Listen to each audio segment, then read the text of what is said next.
Welcome back, everyone. The Lakers will once again be very active in free agency, potentially having to fill over half of their roster with impending free agents, which may not seem like a bad thing given how poorly their current team fit, and from that point of view, it would probably be refreshing to watch them replace a bunch of their current players. However, there is one big problem with that problem once again being their lack of spending power. If you do not remember, they dealt with the very same problem last year too, and that was why they ended up with so many veteran minimum contracts on their team. If they do not find a way to trade Russell Westbrook for salary cap relief, which as of right now does not appear to be very likely, they will not have much money to work with during free agency. Their main source of spending power will once again be with the mid-level exception, or to be a little more clear, the taxpayer mid-level exception. Now, if you are not very well informed on the financial side of the NBA and have no idea what that is, to put it very briefly, it's an annually available contract for tax-paying teams. And like I referred to before, there are two different versions of it. The tax-paying version of it, which is what the Lakers are currently projected to have, is only worth around $6 million. Meanwhile, the non-tax-paying version of it is worth a little over $10 million this year. And given that it will likely be the biggest contract that they can offer a free agent, the Lakers cannot afford to spend it on a poor-fitting one. In my opinion, they need to spend it on a versatile two-way player, one who would both help improve their team right now, along with potentially being a part of their future as well. And to help give you an idea of who that might be, in today's video, we are going to talk about 5 different free agents who I believe would be worth offering the mid-level exception to. Real quick though guys, if you have been enjoying the off-season content, be sure to drop a like on the video, subscribe to the channel if you have not already, and turn on notifications to get notified right away when I drop a new video. But without further ado, let's dive right into it. And coming in at number 5, we have Chris Boucher. Now this one may or may not have caught you off guard, but let me explain why he would be a good fit. In my opinion anyways, outside of the star players like Nikola Jokic and Joel Embiid, there are very few big men in today's NBA who are really worth giving a big contract to. Nowadays, you can often find a productive, traditional big for a minimum contract, but what you can't find for that price is a big who can do everything that a traditional big can, along with being a good fit for today's NBA too. And that is what Chris Boucher can offer. He can rebound and protect the rim like your traditional big, but he can also knock down 3-point shots and switch on defense like a modern day big. Now, he definitely is not perfect and is not without any flaws, but Boucher would appear to be the ideal type of big to pair with Anthony Davis. Both are very good rim protectors, are switchable on defense, can space the floor for each other, and all around would complement each other's game. I'm not exactly sure that he could be had for this price, but I would at least think about offering it to him. But now moving on to free agent number 4, and here we have Cody Martin. And to clear up any confusion here, no, I'm not referring to Caleb Martin, the Martin brother who currently plays for the Miami Heat. I'm talking about Cody Martin, the Martin brother who currently plays for the Charlotte Hornets. Now, I know what you might be thinking. Why would I recommend the Lakers go after Cody Martin rather than Caleb Martin, especially when Caleb had the more productive season?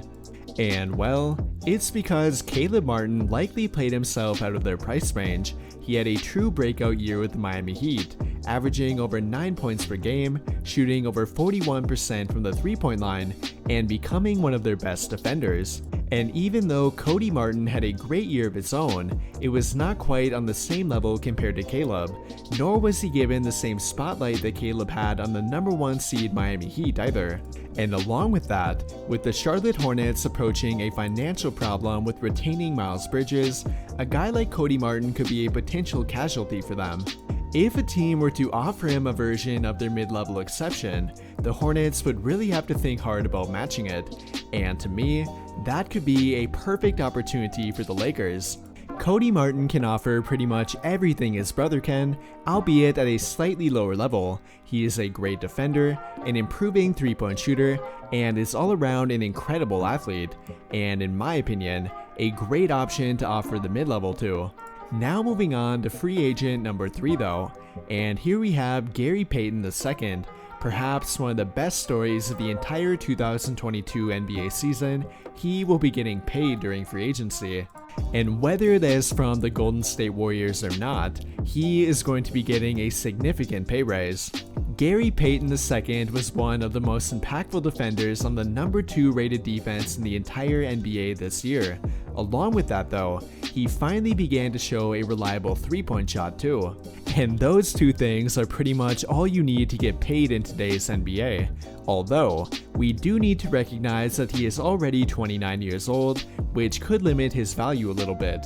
He is not a fit for a rebuilding team. He clearly belongs on a contending team that values defense, which in reality should be all of them, but some definitely value it more than others. The Lakers are a team that should fit into that category. They need to revert back to what worked for them a couple of years ago, and a guy like Gary Payton II could help them do that. And between the Warriors having other players to pay, along with a bunch of other teams looking to steal him from them, Gary Payton could definitely be a guy who becomes available. Now moving on to free agent number 2 though, and here we have Pat Connaughton. Coming off the best year of his career, Connaughton is another player who will be looking for a raise. The only problem is, much like the Warriors, the Milwaukee Bucks might be hard-pressed to give him one. They are deep into the luxury tax already, and because of that, Connaughton could be a financial casualty for them. And while he could probably demand a little more than the taxpayer mid-level, at the very least, I would definitely offer it to him if I were the Lakers. A guy like Connaughton should be what they are looking for, a versatile two-way forward who is in the prime of his career and has proven to be a winning player. That should be exactly what they are looking for. He is a great defender, an improved 3-point shooter, and all around is the type of player you want on your team. It's hard not to like what Connaughton could offer them, and in my opinion, this one should be a no-brainer. Now moving on to free agent number 1 though, and here we have Otto Porter Jr., a guy who went from making over $25 million per year down to only $2 million this year. Otto Porter will once again be looking to get paid, although it won't be anywhere near the $100 million contract he got back in 2017.